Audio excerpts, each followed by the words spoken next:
fantasy football friends. My name is Gary VanDyke, aka the IDP Tipster, and joining me today is Gridiron Ratings' newest IDP analyst, writer, Brandon Jackson. He has just really been on it for the last few weeks. I'm really going to encourage you to go to gridironratings.com and check out all of his latest work. I believe he's got 6 or 7 articles sitting there already, and it's great stuff, and he's really informative. Brandon, how are you today? I'm doing fantastic, Gary. It's a wonderful Yep. day, and a wonderful day to talk IDP football. Well, I'm happy to have you on the IDP Dime Drop with me. This is normally something that I reserve for just dropping dimes on players and stuff, but we're going to fire this thing up this year. And me and Brandon and maybe a few guests are going to be going over team by team analysis as things change over the upcoming off season. This is Brandon's debut on going live and getting out here, and I'm sure he's going to do a great job. I've had a lot of time to talk to him. He knows his football, folks. I'm excited for him to be part of the IDP team over at Gridiron. So we're going to go ahead and jump right into the Chicago Bears this time around. They have a new coach, Matt Eberflus. I think Eberflus, Right. the former defensive coordinator from the Indianapolis Colts. He's now the head coach. He's already said that there will be a scheme change to the 4-3. And we're here to discuss exactly from an NFL aspect what kind of IDP impact this might have on us. So I don't think there's any better place to start than there would be with the defensive line. What did you come up with when examining that for us? Well, they got some holes. Akeem Hicks is their best defensive lineman. He's 32 years old. He's an unrestricted free agent this offseason. Mm-hmm. So they're gonna have to make some decisions here. They sign him or how they replace him. He's been pretty steady. I would say he's a very good run stopper, and he's good at rushing the passer. The thing about Mack right now, I believe, is the fact that he's going on 32 years old. If we look at the contract situation with the Chicago Bears right now, they actually have close to like 24 free agents on the list this year that they have to deal with, amongst a couple of others like Roquan Smith that they need to probably extend and pay.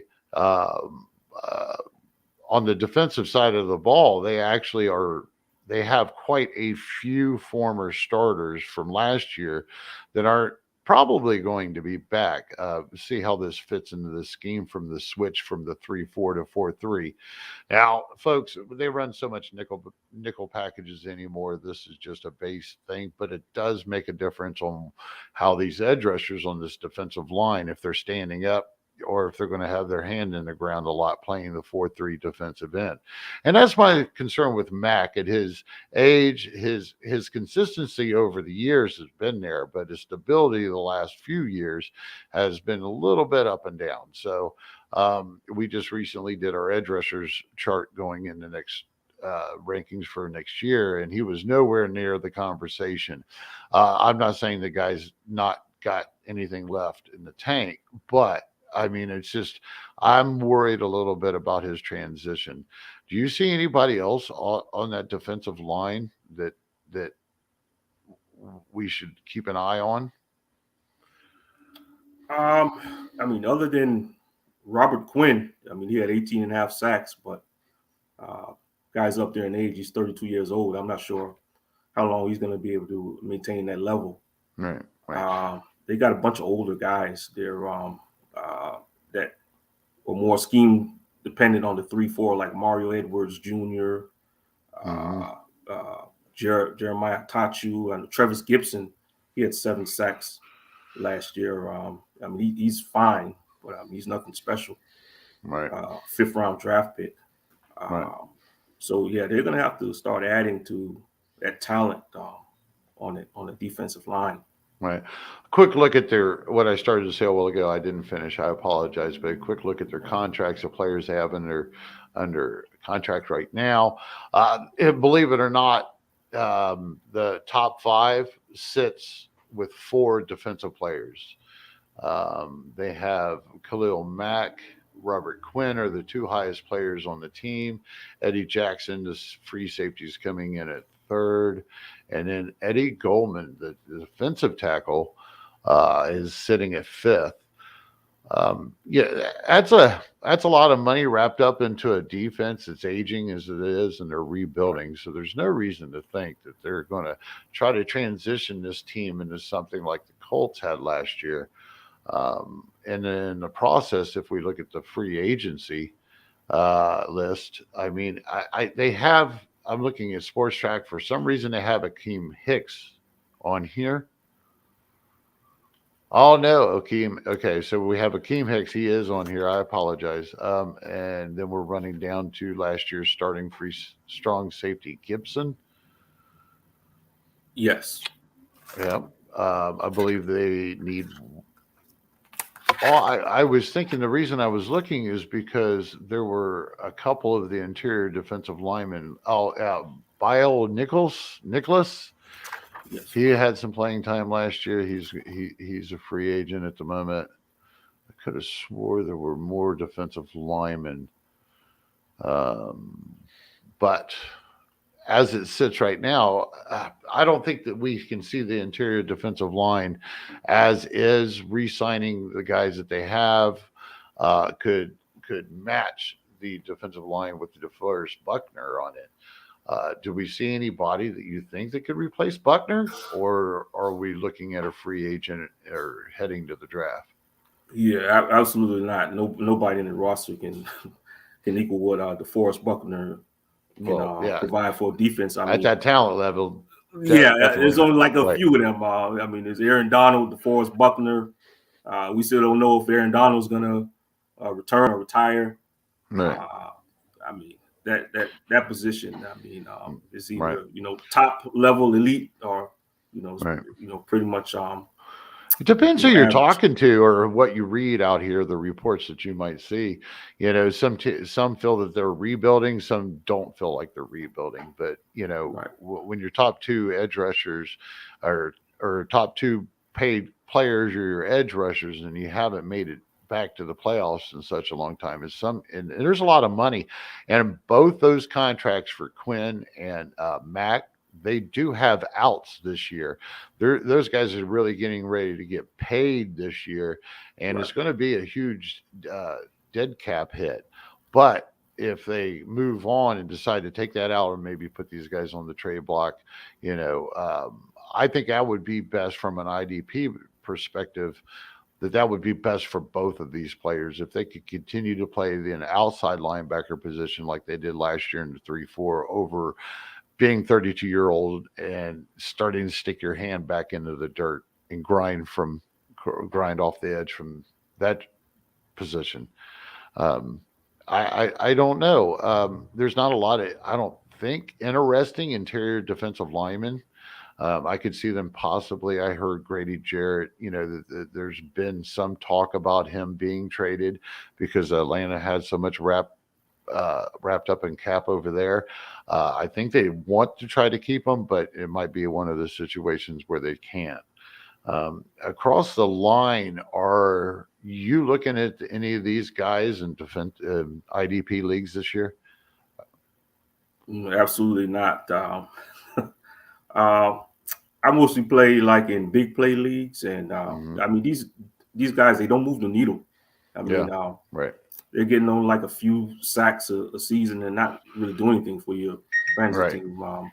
If I'm not getting like a DeForest Buckner or Aaron Donald, somebody elite like that, then I'm passing. I'm moving on to the edge rushers, the defensive ends, and outside linebackers, elite ones. They get like double-digit sack upside.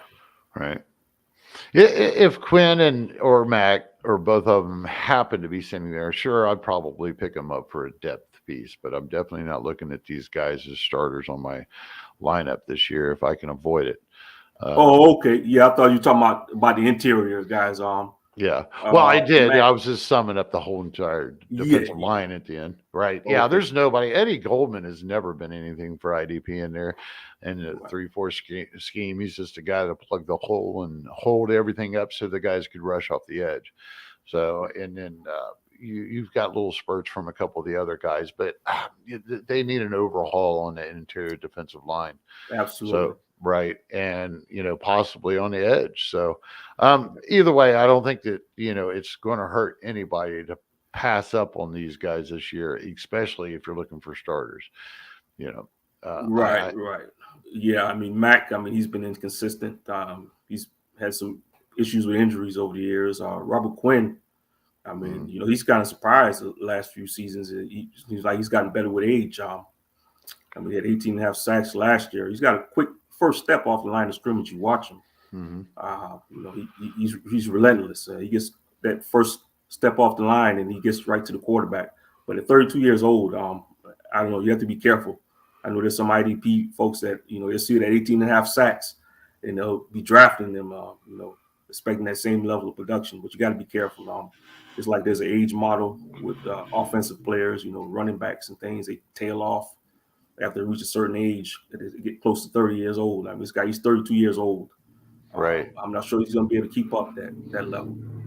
If I have any interest off this at whatsoever, I am interested, especially if Quinn or Mack move on. And outside linebacker last year, Travis Gibson, he stepped in when Mack went down. Quinn went to the weak side or primary rusher, and they brought in this Travis Gibson was playing outside linebacker. He actually I've seen him before. I've noticed him before. When given his opportunities, he's a decent producer at times. He has even had games that he's really flashed.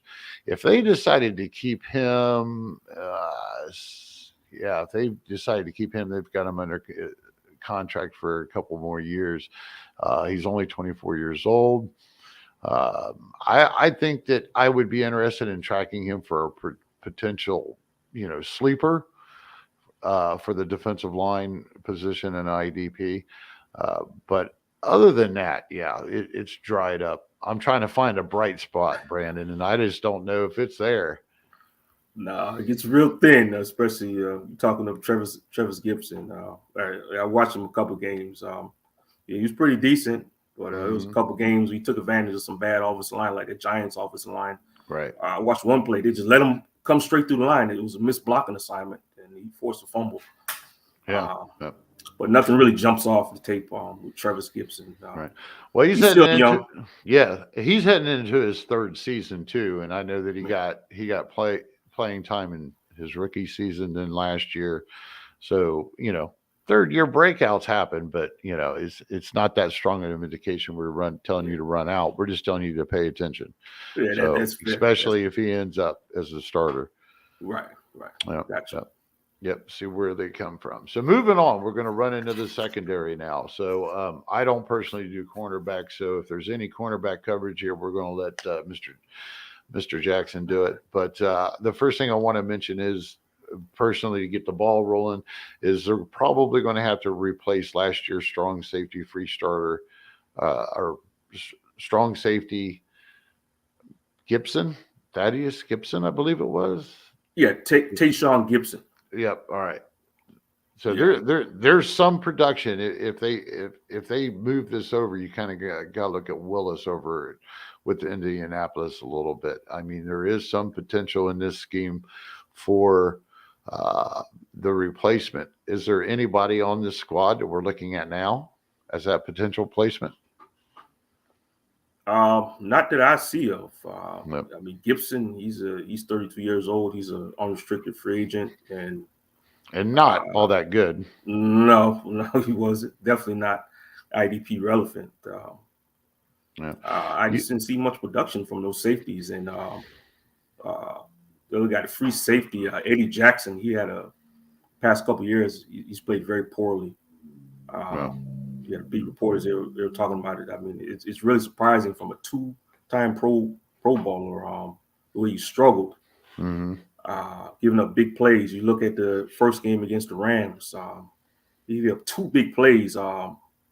Went to Van Jefferson, like an 80-yard touchdown. And then another one to Cooper Kupp. That was his responsibility in coverage.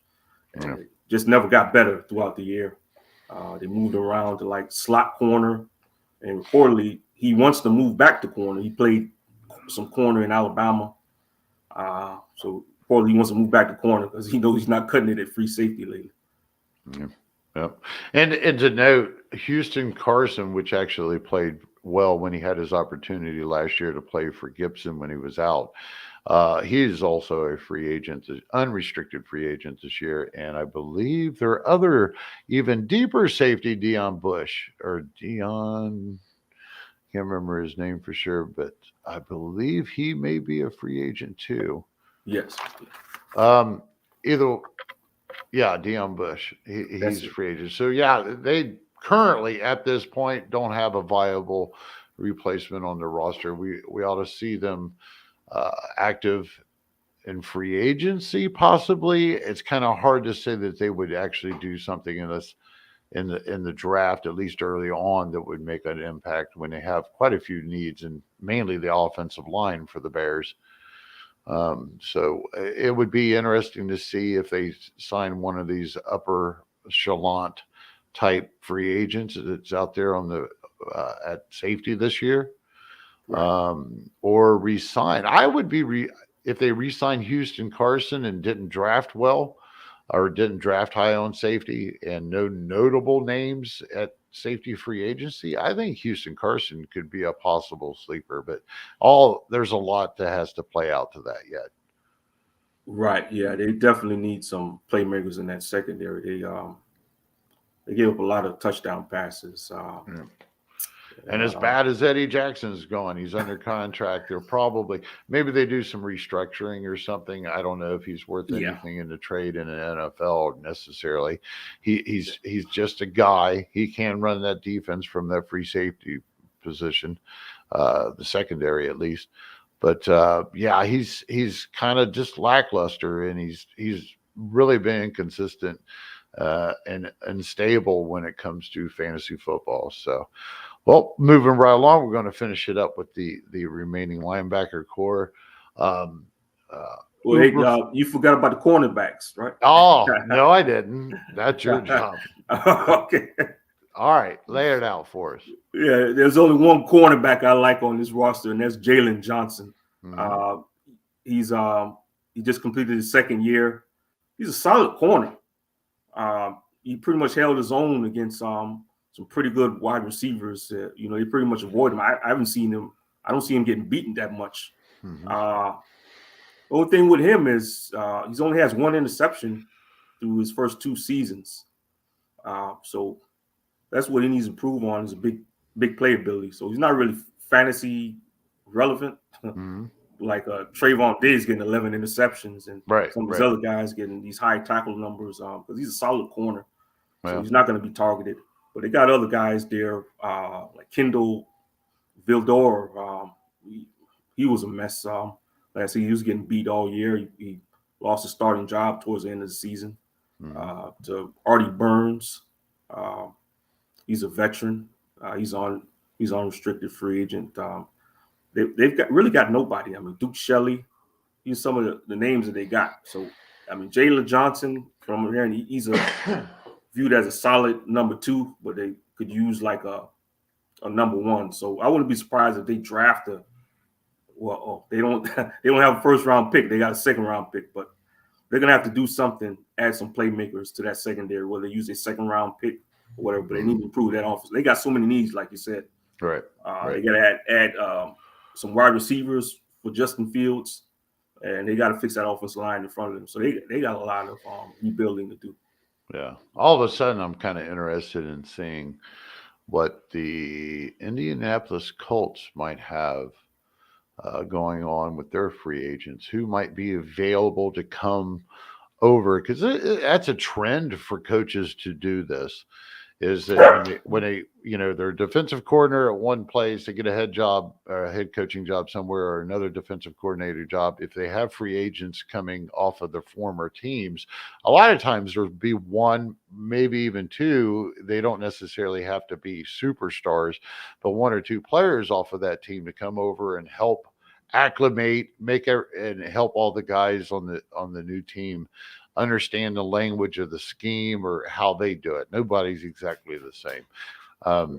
So I was looking here with that. So, I mean, this is a deep cornerback class. And you was talking about Jalen Johnson? Yes. Which I even seen a blurb about him possibly changing over to safety, but that wouldn't make any sense considering how much, he's a top cover corner. Right, how much needs that they have. So I'm pulling that up now. Sorry about the delay, folks. Okay.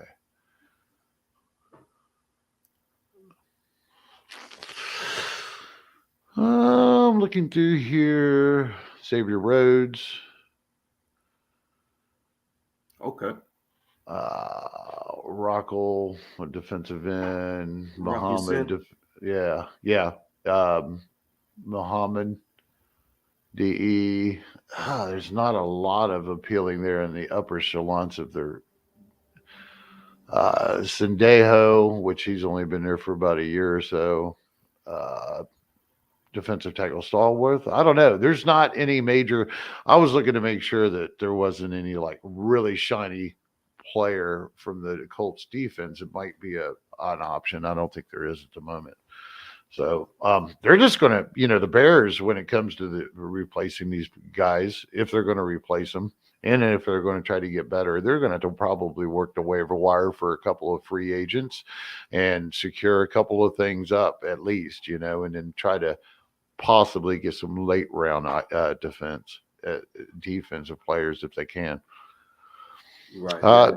Rolling on. We ready for the inside linebackers now? Right. Yes. Are we? All right. When you look at this situation, and you have Darius Leonard and Okorik, which I'm probably hacking his name up. I apologize. But the middle line, Okorike.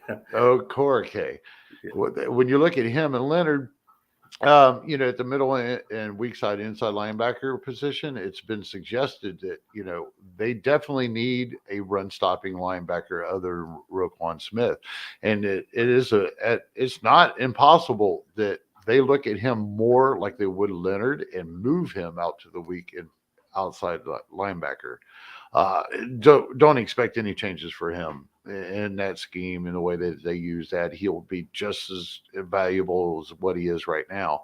But looking at the other linebacker position, whether it's the Mike or the weak side linebacker, they have nobody right now that is capable of filling that position. Danny Trevethaleen, I think. What do you got on him? Yeah, what do you have on him? He's another aging vet. He's 32 years old. He's under contract. This would be his last year under contract, but he has a dead cap hit of $9 million. That's a big hit. Last season was a lost season for him. Yeah, he missed 12 games with a knee injury. They just shut him down. He tried to come back. They just shut him down. He missed the last 12 games. Right. He's been injury prone though for a lot of his career. So I'm not sure if they're going to want him back, especially with this new regime. They're looking to bring in their own guys, and it's an aging vet. They know they need another linebacker besides Roquan. Oh yeah, and there's a few decent ones out there too. They don't necessarily need one of the best ones out there. They just need a guy that can get the job done. Ogletree played last year. He kind of revived his career a little bit, and for IDP production in deeper formats. But when it really boiled down to it, he's not an option to bring back. I wouldn't think. If he is, that would be interesting, because that position with Bobby playing it last year in Indianapolis, he got 90% of the snaps, and he had a great year, and that's with a better defensive line, probably, or at least interior defensive line in front of them, helping stop the run. So this position, if we find out that Smith is moving, it could actually be a little bit red hot. It just really depends on how they address it. If Smith ended up playing the Mike position, which is more of the run stopping, whoever plays weak side inside linebacker next to him could also be an interesting option, depending. And we're also keeping in mind that the defensive line is aging and kind of bland to begin with on the interior. So I definitely think if they get a rookie, possibly, I don't know. I don't know if they can even draft that high at defense. I just don't think the defense is where they're going to probably concentrate. I think they need to do something about that offensive line somehow. Yeah, absolutely. Especially how bad their offense struggled last year. They were like 20. They were low 20s, down at the bottom, scoring offense. Fields was always running. Always right. The rookie deer in the headlights. Well, he handled himself well, considering, and they've got some decent, skill players out there to catch the ball. So and decent running back. So they really just need that offensive line to come together, and that's probably where they put their assets. We'll see. We'll see as this unfolds. Yeah, they got Mooney and pretty much nothing else. Alvin Robinson's a free agent, and he had one of the worst seasons I've seen from a Pro Bowl wide receiver. Yeah, he's not coming back. I heard he's disgruntled. He's not moving back. on. He's going to move on from what I've heard. Right. So they're going to have to add offensive line. They have to add some wide receivers. It's going to be tough for them to fix everything in the first year. Yeah, I didn't realize. I thought Robinson might be back. I thought they might actually find a way to pay him, but apparently not. So either way, it doesn't, with or without him, it doesn't change the fact that, they definitely need to work on that offense. Or Fields isn't going to make it. No. They've got draft stock in them, whether they spend it, this regime spent the money on it, on the draft pick or not. They've got Fields. They need to see what he can do without running for his life every play. Yeah, absolutely, man. Well, circling back over, that's a little bit of dirty O talk kind of, folks. I don't do that too much. So, but it's a factor in a lot of ways of looking at this. So anything you want to sum up altogether about this defensive unit for Chicago? They're missing a first round pick and a fourth round pick. They traded that to the New York Giants to move up and get Justin Fields. So it's going to be hard for them to rebuild this defense, considering their needs on offense. Yep. But I think they're going to struggle. Luckily for them, that division that they're playing in. It might have some turnover if Aaron Rodgers retires. The Packers will be down. They're like the only playoff team in that division. Mm-hmm. So, looking at the Bears are sitting at 12th in overall cap. So, they do have room. And if they deal with some of these bigger contracts, we could actually possibly see them pretty active in free agency. Since they're likely not going to be able to do too much in terms of quality talent in the draft, it's a possibility that we basically have a safety position, a linebacker position, and at least one defensive tackle position that if they sign the right guys, it potentially could, be worthy of IDP play. Yeah, you're right. You're exactly right. Yeah, they do have almost $30 million of salary cap, so he could find some vets to patch together that defense. That's what they're gonna have to do, patch it together. They got a lot of holes, in the secondary and defensive line. Well, the last Hail Mary question I got for you, man: if you got to draft somebody off of this team, who are you taking? Roquan Smith. That's my guy. That's it, right? Yeah, he has my LB1. I saw your I believe it was your dynasty rankings or linebacker rankings, and you had him number one.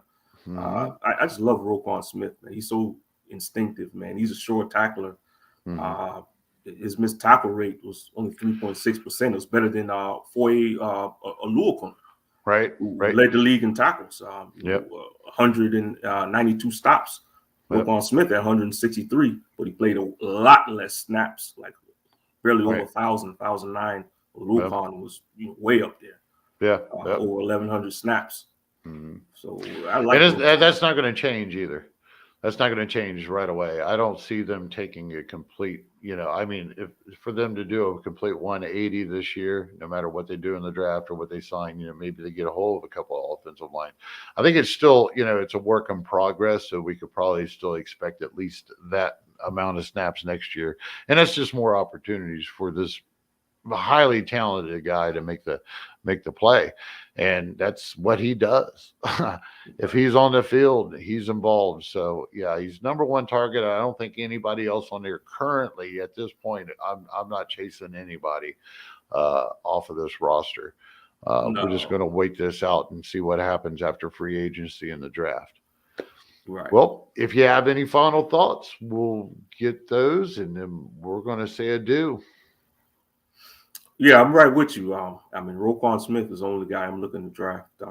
I'm staying away from Robert Quinn. I know he had the 18.5 sacks, but I'm real leery about these older guys. I think one league last year I drafted like Jason Pierre-Paul and some of these older guys, and it didn't work out for me. So Well, I'm really leery about these older vets, the decline that eventually happens. Right. And I don't see how anybody couldn't look at this whole squad, at this situation, and call this a rebuild. So I'm a little bit confused about that. I mean, when you look at the age of the guys and everything and who's free, it's a rebuild, whether you do it this year in one complete year, or if you do it over the next 3 or 4 years. They had better rebuild, or they're going to be hurting this coming season. All right. I'm going to ask everybody to check this out, to go down and subscribe, like, comment if you have anything. We'll get back with you as soon as we can. We really appreciate you, joining us on the IDP Diet Drop presented by GridironRatings.com. And with that, we are going to let you go as soon as I figure out how to end this. I'm just kidding. All right, folks. Thanks for joining me, Brandon. And all right, no problem, Gary. Appreciate it. Hope to have you on many more. Oh, yeah, absolutely. Bye, guys.